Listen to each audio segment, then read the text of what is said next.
Praise the Lord. Daily bread అనే ఈ శీర్షికను వీక్షిస్తున్న ప్రతి ఒక్కరికి యేసుక్రీస్తు ప్రభు వారి పేరిట శుభాలు తెలియపరుస్తున్నాను. దేవుని మాటలు మనం ధ్యానించే ముందు మిమ్మల్ని ఒక ప్రశ్న అడగాలని ఆశపడుతున్నాను. ఒకవేళ మనం ఈ లోకంలో కన్ను మూస్తే మరలా మన కన్ను ఎక్కడ తెరవబోతున్నాం? మీకు ప్రశ్న అర్థమైందని నేను అనుకుంటున్నాను. ఈ భూలోకంలో మనం కన్ను మూస్తే మరలా మనం కన్ను ఎక్కడ తెరవబోతున్నాం? ఎవరిని కలుసుకోబోతున్నాం? ఒక్కసారి ఎప్పుడన్నా ఈ ప్రశ్న మీ హృదయంలో వచ్చిందా? ఎప్పుడన్నా ఆలోచించుకున్నారా? పూర్వం అయితే వయసుతో సంబంధం ఉండేది. వయసు పెరిగే కొద్దీ మరణానికి దగ్గర అవుతూ ఉండేవాళ్ళు. కానీ ఇప్పుడు వయసుతో సంబంధం లేదు. మరణం ఏ సమయాన్న ఎటు నుండి వస్తుందో ఎవరికీ తెలియదు.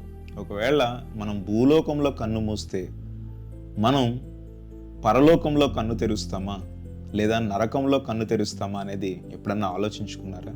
మీకు సింపుల్గా అర్థం అవడానికి నేను ఒక చిన్న స్టోరీని మీ ముందు ఉంచాలని ఆశపడుతున్నాను. ఒక చిన్న పిల్లవాడు ఇంటికి వెళ్తున్నప్పుడు మార్గ మధ్యంలో సమాధుల తోట ఉందట. అంటే శ్మశానం ఒకటి ఉంది. ఆ శ్మశానాన్ని దాటుతున్నప్పుడు ఆ శ్మశానానికి చుట్టూ ఉన్న ప్రహారీ గోడ అవతల నుండి ఒక 2 స్వరాలు వినబడుతున్నాయట ఈ చిన్నపిల్లవాడికి. ఆ స్వరాలు ఏంటంటే, ఒకరు అంటున్నారు ఇది నాది, ఇది నాకు కావాలి అని అంటున్నారట. ఇంకొకరు లేదు అది నాకు కావాలి అని అంటున్నారట. ఏంటి నాకు కావాలి నాకు కావాలి అంటున్నారని చిన్నపిల్లవాడు వెళ్ళి ఆ గోడ పక్కన ఉండి ఆ స్వరాలని వింటున్నాడు. లేదు ఆ చిన్నది నాకు కావాలి, సరే ఆ చిన్నది నువ్వు తీసుకో, ఈ పెద్దది నాకు కావాలని ఇలా 2 స్వరాలు అతనికి వినబడుతూ ఉన్నాయి. అతనికి భయం వేసింది. ఎందుకంటే శ్మశానం అంటే ఎవరికైనా భయంగానే ఉంటుంది. వెంటనే ఇంటికి వచ్చి వాళ్ళ తాతయ్య ఉంటే వాళ్ళ తాతయ్యతో మాట్లాడుతున్నాడట. తాతయ్య శ్మశానంలో దేవుడు సాతాను దెబ్బలాడుకుంటున్నాయి, వాళ్ళు ఆత్మలను పంచుకుంటున్నారు అనగానే ఆ తాతయ్యకి ఏం అర్థం కాలేదు.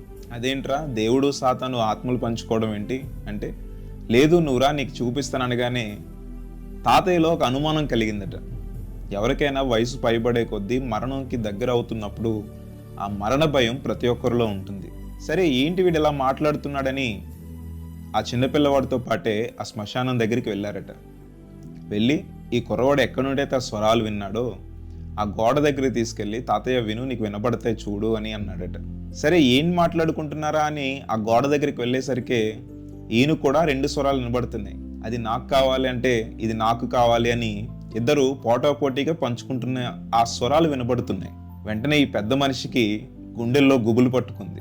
నిజంగానే లోపల ఆత్మలను పంచుకుంటున్నారనే ఆ యొక్క తలంపు అతనిలో వచ్చేసరికి భయపడిపోయి స్పృహ తప్పి పడిపోయాడట.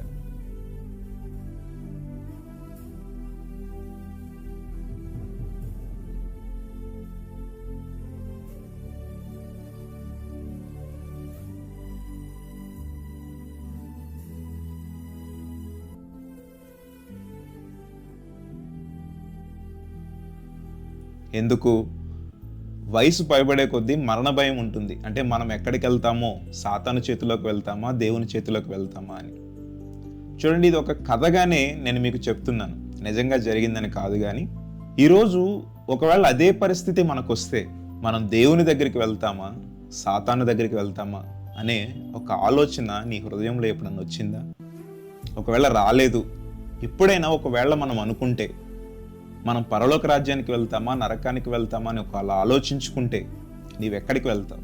మత్తయి సువార్త 25వ అధ్యాయం 31 నుండి మనం కిందకి చదువుకుంటూ వెళ్తే, మనుష్య కుమారుడు తన దూతలతో వచ్చినప్పుడట సింహాసనాసీనుడై ప్రజలందరినీ తన ఎదుట నిలవబెట్టుకుని గొర్రెలను మేకలను వేరు చేస్తాడు అని మన పరిశుద్ధ గ్రంథంలో చూస్తాం. అంటే పరిశుద్ధులను పాపము చేసిన వారిని సెపరేట్ చేయిస్తాడట. చేయించి పరిశుద్ధులందరూ కూడా కుడివైపుకు, పాపులందరూ కూడా ఎడమ వైపుకి సెపరేట్ చేసిన తరువాత పరిశుద్ధులందరినీ పరలోక రాజ్యానికి, ఎడమవైపు వారున్న పాపము చేసిన వారందరినీ నిత్య నరకాగ్నికి పంపివేస్తాడని మనం మత్తయి సువార్త 25వ అధ్యాయం 31 నుండి మనం కిందకి చదువుకుంటూ వెళ్తే కనబడుతుంది. మీకు ఒక విషయాన్ని సూటిగా చెప్పాలని ఆశపడుతున్నాను. ఇప్పటి వరకు ఈ లోక సంబంధమైన అల్పకాల పాపభోగాలకు, ఈ యొక్క అల్పకాల ఆనందాలకు, తాత్కాలిక సంతోషాలకు నువ్వు లొంగిపోయి సాతాను మార్గంలో నడుస్తున్నావేమో.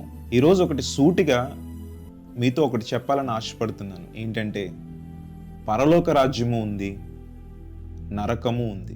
ఎప్పుడైతే దేవుని మార్గంలో ఉండి ఆయన ఆజ్ఞల చొప్పున నడుచుకుంటూ మనము మన దేహాన్ని పరిశుద్ధపరచుకుని దేవుని యొక్క మాటలను మన హృదయంలో ఉంచుకుని క్రీస్తును మనం కలిగి ఉండి ఆయనను మన సొంత రక్షకునిగా అంగీకరించి ఎప్పుడైతే మనం ఆయన్ని మన హృదయంలో ఉంచుకుంటామో నిత్యరాజ్యాన్ని, పరలోక రాజ్యాన్ని మనం సొంతం చేసుకోగలుగుతాం. ఆ వేరు చేయబడిన పరిశుద్ధుల గుంపులో మనం ఉంటాం. అలా కాదు, ఏ సమయంలో ఎంజాయ్ చేయాల్సింది ఆ సమయంలోనే ఎంజాయ్ చేయాలి, ఇదంతా కూడా ఇప్పుడు నేను ఎంజాయ్ చేసే సమయం అని ఈ లోక సంబంధమైన క్రియలకు లోబడిపోయి సాతాను మార్గంలో జీవిస్తున్నావా? అయితే పాపుల గుంపులో నిన్ను చేర్చుతాడు దేవుడు. పాపులకు దక్కిందేంటో తెలుసా? నిత్య నరకాగ్ని. అక్కడ అగ్ని ఆరదు, పురుగు చావదు. అక్కడ ఏడ్పును పండ్లు కొరకటై ఉంటుందని పరిశుద్ధ గ్రంథంలో మనం చూస్తాం. ఎంతోమంది గొప్ప గొప్ప దైవజనులను మనం వాళ్ళ యొక్క జీవిత చరిత్రను పరిశీలన చేసినప్పుడు ఎంతోమందికి దేవుడు పరలోక రాజ్యాన్ని, నరకాన్ని కూడా దర్శనం రూపంలో చూపించినట్టు అనేకమైన చరిత్రలు చూపుతూ ఉన్నాయి. ఎందుకు యేసుని నువ్వు సొంత రక్షకునిగా అంగీకరించడానికి ఆలోచిస్తున్నావు? చూడండి, ఈ లోకంలో ఉన్నాయన్నీ కూడా తాత్కాలిక ఆనందాలే. మన జీవితాలను మనమే నాశనం చేసుకుంటున్నాం. మన జీవితాలను మనమే దేవుని యొద్ద నుండి దూరం చేసుకుంటున్నాం.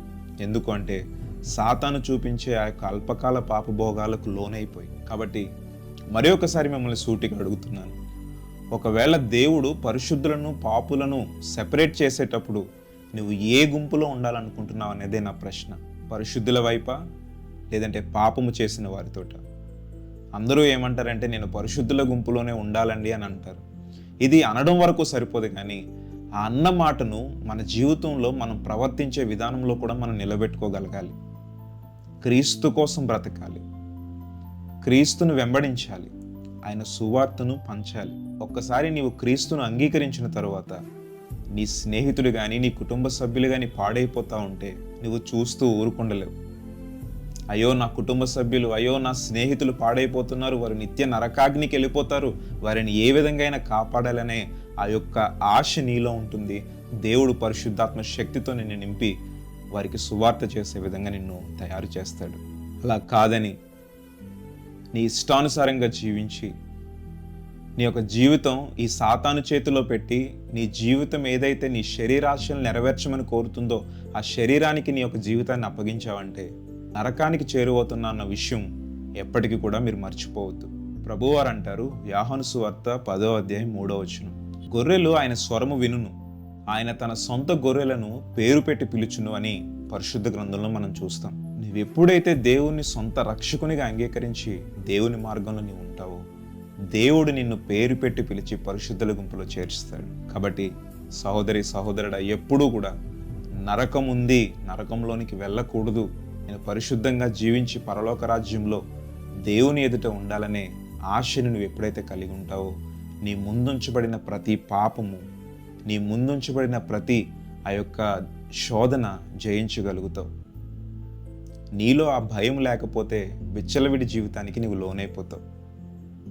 కాబట్టి దేవుణ్ణి ఇప్పుడే నీ సొంత రక్షకునిగా అంగీకరించి ఆయన నీ హృదయంలోనికి ఆహ్వానించు. ఖచ్చితంగా దేవుడు నిన్ను పరిశుద్ధుల గుంపులో చేరుస్తాడు. అట్టి కృప దేవుడు మనకి దయచేయనుగాక. ఆమేన్.